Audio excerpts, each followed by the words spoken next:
சின்னவனுக்கு school reopen பண்ணிட்டாங்க.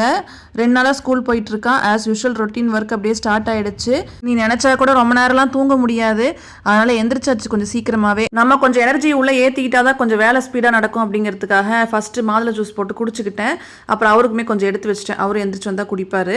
இன்றைய காலை மெனு பிரேக்ஃபாஸ்ட்டுக்கு என்னென்னு பார்த்தீங்கன்னா வேர்க்கடலை சட்னி, தோசை. ஸோ அந்த வேர்க்கடலை சட்னி எப்படி செய்கிறதுன்னு பார்க்கலாம். ரொம்ப ஈஸி தான். கடாய் சூடானது 1 ஸ்பூன் தனியா, 1 ஸ்பூன் சீரகம், காரத்துக்கு ஏற்ற மாதிரி வரமிளகாய் இதை வந்து ஆட் பண்ணி ட்ரை ரோஸ்ட் பண்ணி தனியாக ஒரு மிக்சர் ஜாரில் ஆட் பண்ணி வச்சுக்கலாம்.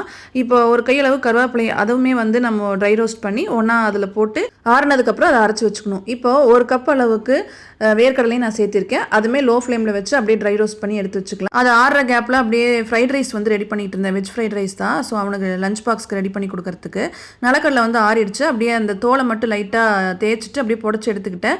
இப்போ அதை வந்து மிக்சர் ஜாரில் ஆட் பண்ணிவிட்டு 2 பூண்டு, கொஞ்சமாக புளி, அப்புறம் நம்ம அரைச்சி வச்சுருக்கிற அந்த பொடி இருக்குது இல்லைங்களா, அதையும் நம்ம சேர்த்திட்டு கொஞ்சமாக உப்பு போட்டு தண்ணி ஊற்றி நல்லா அரைச்சிட்டோம் அப்படின்னா வேர்க்கடலை சட்னி ஈஸியாக ரெடி ஆயிரும்.